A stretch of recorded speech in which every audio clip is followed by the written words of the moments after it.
بسم اللہ الرحمن الرحیم. السلام علیکم. اسکرین بولتی ہے سید آباد آپ سے مخاطب ہوں.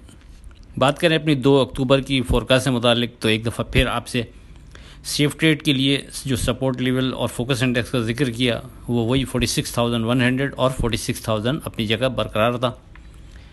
22 سپٹمبر سے مسلسل آپ سے کہتا آ رہا ہوں کہ دھیان تیزی ہے. جب تک مارکیٹ 46,000 کے نیچے کلوز نہیں ہوتی اس وقت تک دھیان تیزی ہی رہے گا.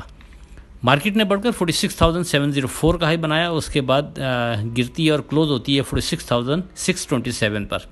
اب آگے کیا لگتا ہے اس سے پہلے آج کی بات. حضرت علی علیہ السلام نے فرمایا, اگر لوگوں کی اصلاح کے لیے تمہاری ہمت بلند ہے تو خود سے شروع کرو, کیونکہ یہ بہت بڑا عیب ہے کہ تم اس وقت غیر کی اصلاح کی کوشش کرو جب تمہارے اندر نقص موجود ہو. اب بات کرتے ہیں اپنی 3 اکتوبر کی فورکاسٹ سے متعلق. دیکھیں, جیسا کہ میں نے آپ سے کہا کہ پچھلے کوئی تقریباً 10 دن سے آپ سے دھیان تیزی کی گردان کرتا آ رہا ہوں, اور پرسوں یعنی جمعے والے دن بڑی تفصیل سے اس پر روشنی ڈالی تھی کہ دھیان تیزی کیوں ہے. الحمدللہ مارکیٹ نے ہمارے سپورٹ لیول اور فوکس انڈیکس کو بریک نہیں کیا, کلوزنگ تو دور کی بات ہے. بہرحال جس نے چینل کی فورکاسٹ کو اہمیت دی ہوگی امید ہے بہتر ٹریڈ کیا ہوگا. اگر بات کریں پرٹیکولر 3 اکتوبر کے حوالے سے تو دھیان ابھی بھی تیزی ہے, اور اس میں کوئی تبدیلی نہیں کہ دھیان تیزی یعنی جو دھیان ہے وہ تیزی بنتا ہے, اور اسٹرانگ ریزسٹنس لیول سامنے کوئی ایسا ہے نہیں کہ جو آپ سے پہلے سے ڈسکس کیا جا سکے. مارکیٹ اوپر جا رہی ہے, جانے دیں, ہولڈ رکھیں, کوئی مسئلہ نہیں ہے, کوئی ڈر نہیں ہے. اور جب تک مارکیٹ ہمارے سپورٹ لیول اور فوکس انڈیکس کے اوپر ہے اس وقت تک کم از کم کوئی ڈر نہیں ہے.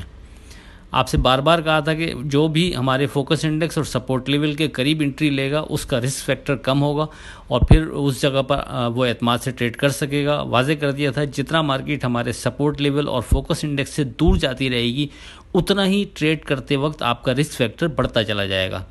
تو بہرحال مارکیٹ نے بہت دفعہ موقع دیا 46,000 اور 46,100 کے قریب, اور سپورٹ بھی بنائے رکھی, اس کو آنر کیا مارکیٹ نے, اس کے بلو ٹریڈ بھی نہیں کرایا.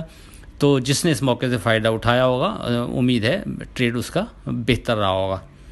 دیکھیں, ابھی بھی جو اسٹرانگ سپورٹ ہے وہ بنتی یہی ہے 46,000 46,100, لیکن چونکہ وہ یہاں سے کافی دور ہے تو اس کی بنا پر ڈیفینیٹلی یہاں ٹریڈ کرنا اس جگہ پر اس انداز میں بنے گا نہیں, چونکہ مارکیٹ اس لیول سے ذرا اوپر آ گئی ہے.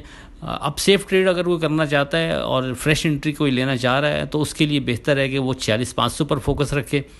اگر مارکیٹ 46,500 کے نیچے وتھ والیوم ٹریڈ کراتی ہے تو پھر محتاط رویہ بہتر رہے گا.